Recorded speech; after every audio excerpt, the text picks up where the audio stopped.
Buenos días, mi nombre es Edwin Vélez, estoy acompañado de Jader Cartagena. Nosotros somos el colectivo, en este caso dúo It Rain. El día de hoy vamos a contarles de manera muy breve cuál es como un poco la historia del grupo, la intencionalidad que nosotros desarrollamos con el sonido y les vamos a mostrar una obra, es la obra más reciente que hemos compuesto e interpretado, que se llama Taburetes. Muy buenos días. Nosotros nos dedicamos al arte sonoro. Hacemos del sonido nuestra materia para hacer arte. Venimos trabajando aproximadamente hace 8 años. Somos, digámoslo así, salimos de otro grupo que se llama Incisos After the Rain. Es un grupo que todavía está vigente. Es un grupo de música de rock experimental, pero E-Rain se dedicó al arte sonoro y nació precisamente por la inquietud de nosotros encontrar en el sonido la manera de expresarnos artísticamente, no solamente en auditorios, sino en galerías y museos. En este momento estamos haciendo una retrospectiva de nuestra obra en el Museo Universitario de la Universidad de Antioquia. Ahí hay 12 obras de nosotros, desde instalación, video, documental. Es un video documental que lo hemos llamado video acusmático. Ahora les hablaremos un poco de la acusmatique, que es como la esencia misma de la obra del arte sonoro. Tenemos también radioarte, tenemos obras netamente sonoras, donde construimos aparatos sonoros, que es el tema central de esta conferencia. Y pues la trayectoria de nosotros nace y se proyecta no en Medellín, sino en Manizales, en Cali, en Bucaramanga, y ahora ya estamos aquí en Medellín porque realmente los espacios del arte sonoro se abrieron en festivales como el Festival de la Imagen, donde hemos venido participando cada año con obras de arte sonoro, y encontramos un público receptor donde ellos estaban pues abiertos a la idea de que el sonido fuera una obra de arte. Iniciamos entonces con la presentación de nuestra página. Edwin les va a contar más o menos de qué se trata. Bueno, como Jader les había contado, nosotros iniciamos aproximadamente nuestro trabajo en el 2008-2009 con una obra dedicada a la artista colombo-americana Ethel Gilmore. Esta obra parte de un trabajo que hizo una videoartista colombiana que se llama Ana Claudia Múnera. Nosotros en esta obra lo que buscamos fue desarrollar un paisaje sonoro sobre el artista. El artista murió en el año 2008 y esta obra corresponde aproximadamente al año 2009-2010. Cuando nosotros desarrollamos esta obra, lo que queríamos y lo que planteábamos era hacer una reconstrucción acusmática de la vida del artista. Y precisamente por eso le dedicamos Sonidos para Ethel a ella. Yo quiero que vamos haciendo como algunas claridades. En primera instancia, contarles a ustedes qué es lo que nosotros entendemos por acusmática. Acusmática es un término muy antiguo, pero que ha traído o ha sido traído nuevamente al mundo académico y al mundo del arte desde hace poco, relativamente poco tiempo. También nos referimos a otros términos que yo creo que son un poco difusos o ambiguos. En este caso, por ejemplo, el término de paisaje sonoro, o cuando hablamos de arte sonoro. Entonces vamos a tratar de como hacer algunas definiciones de entrada. aunque definir es matar un poco, esperamos con Mayarmé más bien sugerir algunas definiciones. Cuando nosotros hablamos del sonido, nos referimos a que el sonido en este momento tiene una relevancia importante, no solamente en el contexto de los países más desarrollados. El sonido es muy importante para el arte, para el mundo especialmente del cine, de los medios masivos, pero el sonido ha sido repetidamente despreciado en la contemporaneidad y ha sido despreciado, y nosotros tenemos ejemplos muy claros de cómo ha sido despreciado el sonido, especialmente en toda la producción, por ejemplo, cinematográfica colombiana, en donde el sonido ha sido realmente malo, o en la producción también televisiva. Solamente en los últimos años se le ha empezado a dar como esa categoría al sonido, pero nosotros consideramos que el sonido es muy importante porque el sonido tiene una preeminencia en este momento porque define al ser humano y lo define incluso desde antes de nacer. No nos vamos a detener mucho en eso, hay ya grandes estudios, no solamente desde el punto de vista técnico, desde el punto de vista de la física o de la acústica o de la parte musical, sino desde la parte filosófica.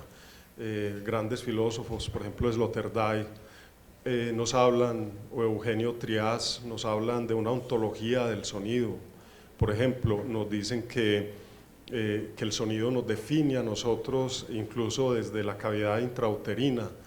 Dice Sloterdijk, por ejemplo, que el sonido de la madre es la salutación que tiene la persona para llegar e insertarse en el mundo, el sonido de la voz de la madre. Entonces propone de esta manera como una ontología, es decir, un sonido que define al ser humano. Pero el sonido también ha adquirido mucha relevancia en la medida en que nosotros en esta época contemporánea estamos prestando atención a ese sonido que constituye lo que también hemos denominado el paisaje sonoro. Pero antes de eso, hablemos un poco de la acusmática. La acusmática se define como el sonido que no tiene una causa visible o aparente, pues, o una causa que nosotros podamos observar directamente. Es decir, nosotros vivimos en un entorno completamente acusmático. Cuando escuchamos la radio o escuchamos la voz de una persona a través de un teléfono o de cualquier otro dispositivo, estamos entendiendo proyectando una imagen sobre lo que produce ese sonido. Ese es el entorno acusmático. El entorno acusmático tiene mucho que ver con la tecnología, pero siempre ha existido la acusmática, porque la acusmática es una percepción natural del ser humano. Si nosotros pensamos en un sonido que se escucha distante, un sonido que trae el viento, un sonido de un eco, un rumor inidentificado o algo que nosotros no podamos definir perfectamente o asignarle una imagen, eso propicia la imaginación. Encontramos la necesidad simbólica siempre de asignar imágenes al sonido, y ese es el entorno acusmático. El paisaje sonoro lo definimos también a partir de ese entorno acusmático. Nosotros decimos que el paisaje sonoro está conformado por capas. Sloterdijk, por ejemplo, nos habla de unas capas que son esféricas. A nosotros casi siempre nos han dado como la definición del sonido, como si el sonido fuera una onda y esa onda se desplazara en el espacio para llegar directamente a nuestros oídos. Pero realmente, pues, es una experiencia que hemos vivido todos. El sonido es esférico, el sonido se puede percibir desde la planta de los pies hasta la caja torácica, se puede percibir en todo, absolutamente en todo el cuerpo. La vibración sonora adquiere dimensión cuando se produce en el tímpano, pero tenemos que entender que la dimensión sonora se produce absolutamente en todo el cuerpo y hay cosas que no se escuchan tampoco con los oídos. Entonces, nosotros desde esta perspectiva hablamos de un régimen acusmático. Ese régimen acusmático, pues, podríamos determinar su entrada al mundo de los medios y al mundo del arte aproximadamente hacia finales del siglo XIX, cuando se produce la invención del fonógrafo. Recuerden que el fonógrafo permite registrar y reproducir el sonido en tiempo y espacio diferido. A partir de eso, el sonido adquiere ya, desde el punto de vista tecnológico, esa dimensión acusmática. Y también permite como ese registro permanente del paisaje sonoro. A nosotros se nos escaparon antes del siglo XIX, desde finales del siglo XIX se nos escapó el sonido del mundo, nunca vamos a poder saber cómo suena.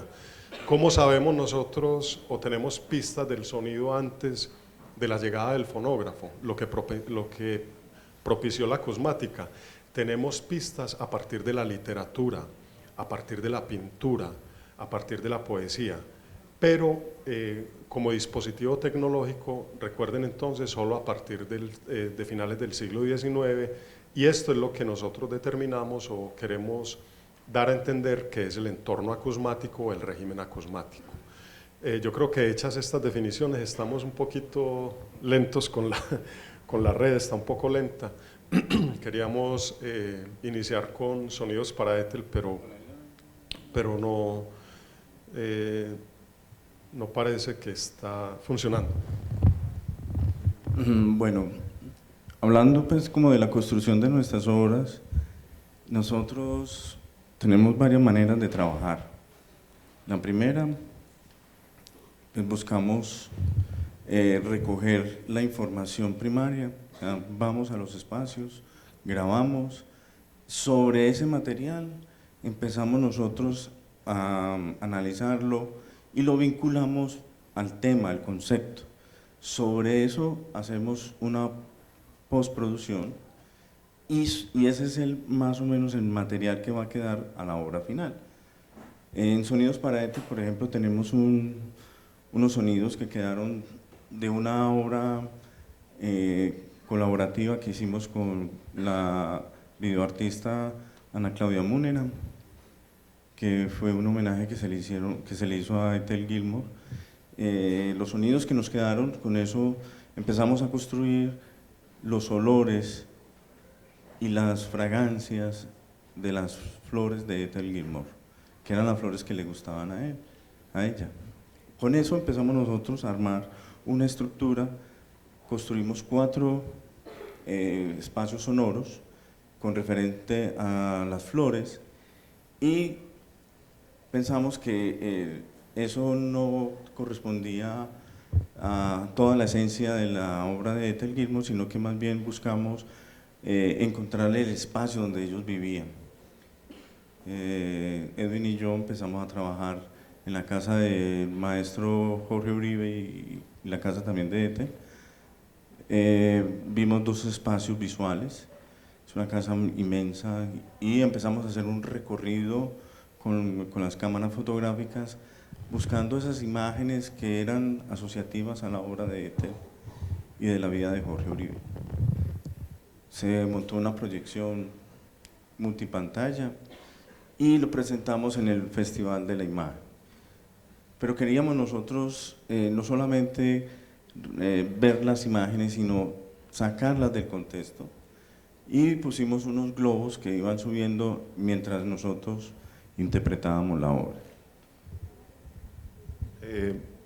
Vale agregar que cuando nosotros compusimos Sonidos para Ethel, nosotros, aquí vale una aclaración, nosotros no somos músicos, nosotros nos alejamos de la música y nos situamos más en la parte del fenómeno sonoro.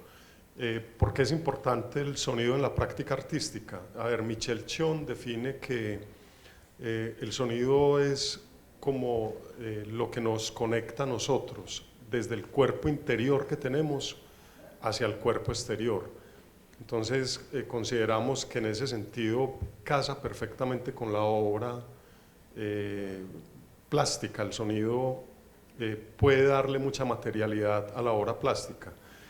En ese sentido, cuando hicimos Sonidos para Ethel, nosotros al estar en el Parque de Bolívar empezamos a encontrar una serie de alusiones. Por ejemplo, el agua de la fuente del parque, las campanas de la iglesia.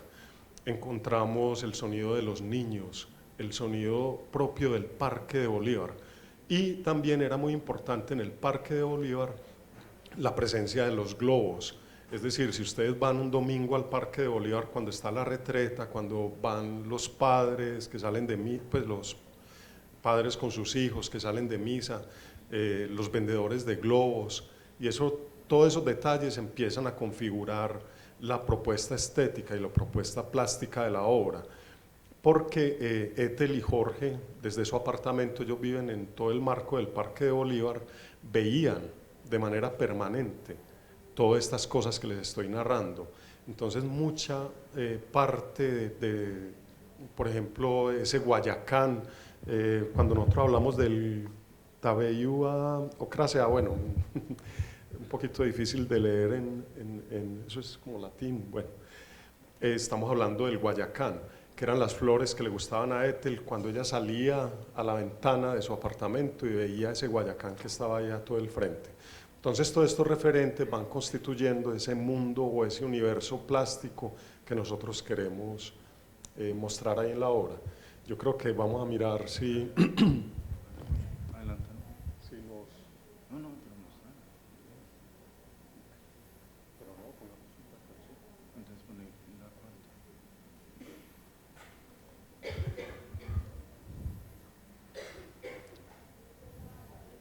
Sí suena. Bueno, mientras... subirlo. No.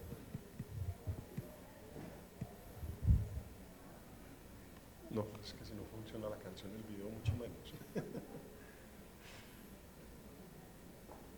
Muy pesado.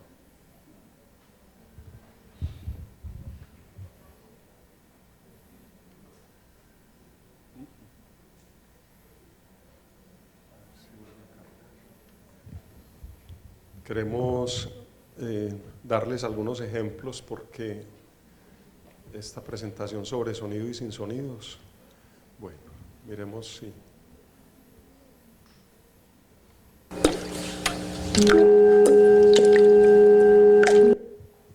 No, pero ponla, pero no tan duro. ¿Qué pasó? ¿Me bajaste?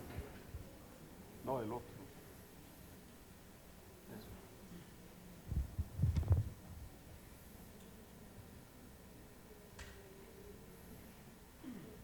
Pero ya estaba sonando.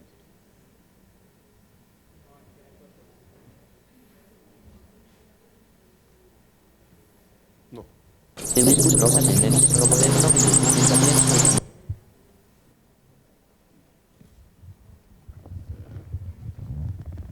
Esperemos un segundo a que cargue. Bueno, como les decía Jader, entonces el proceso creativo tiene esa parte plástica, tiene esa parte de recorridos urbanos, de paisaje sonoro y también propende por lo que les hablaba de la cosmática. Nos están haciendo señas, ya el tiempo se va muy rápido y queríamos proponerles o mostrarles una de las últimas o la obra más reciente que construimos, que se llama Taburetes. Esta obra es una obra transmedia, o sea, surge a raíz de la investigación que hicimos para la construcción de una obra que hicimos en la Bienal de Bucaramanga, que se llama Habitación. De ahí nosotros ya imaginamos los espacios que habitaba Medellín, que nosotros hacemos ese recorrido, buscamos un sitio común que ya habíamos elaborado anteriormente con una obra que se llama Las Cosas del Pueblo. Es un radioarte que hicimos sobre toda la avenida por Carabobo. Buscamos entonces recopilar otra vez esos sonidos, otra mirada nueva, y empezamos a buscar los bares del centro de Medellín. Esos bares de Medellín que van desapareciendo, ya sea por uso, por el cambio de música, por el cambio de generación, son espacios de crisis que nosotros empezamos a ver con detenimiento y nos fuimos involucrando, así, haciendo investigación inmersiva. Estuvimos en los bares, grabábamos esos espacios y empezamos a caminar, a encontrar por todo Carabobo a esos bares que van desapareciendo en Medellín. Recopilamos esa información y de ahí salió la idea del tabur, del taburete, que es una denominación que se hace con respecto a la silla que utiliza el jugador, que es también una silla que es hecha en cuero, que suena como un tambor. Entonces, todo eso nos alimentó la obra. Construimos una suite, que la llamamos suite ruidosa, en 8 movimientos, 4 de un lado A, y 4 del lado, un lado B. Trabajamos por separado, pero empezamos a tener una misma esencia, o sea, los sonidos los fuimos filtrando, mezclando, y este es el resultado de la suite ruidosa. Vamos a ver si lo podemos escuchar. Quiero agregar algo sobre taburetes, y es que no es que hayamos trabajado por separado, hicimos todo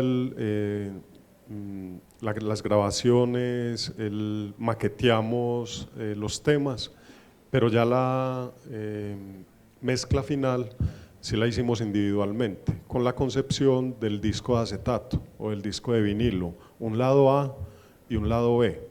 Esa es la idea de Taburete. Vamos a ponerles un fragmento.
Para que usted pase a lucir, a cambiar, a innovar de esa manera difícil de operar sus uñas a una manera práctica, fácil, sencilla, moderna, actualizada. Imagínense cuánta plata. Ya le muestro, por ejemplo, cómo se hace en Animal Print. ¿Cómo va a empezar a hacer directamente lo que son las marchas de la cebra joven? ¿Cómo va a pasar a hacer directamente lo que son las villas de perro? Los otros por este lado somos quedando bonitos, elegantes. Ahora, mi amor, ¿no ves?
Bueno, esta es una muestra, en SoundCloud pueden encontrar la obra. La idea es más de una postproducción. Nosotros trabajamos durante meses en estas obras. La idea es hacer del sonido, como les decimos antes, una obra de arte. Les agradecemos, espero que pues, es muy corto con todo esto de contar las obras, pues es difícil. Aquí nos acompaña Ángela Chaverra, que hemos tenido la oportunidad también de trabajar con El Cuerpo Habla. Tenemos dos obras muy bellas, Cápita Sonata, que es el trabajo que hizo el colectivo El Cuerpo Habla de Cápita. Nosotros hicimos la parte visual y también interpretamos esos sonidos con ellos. Bueno, muchas gracias.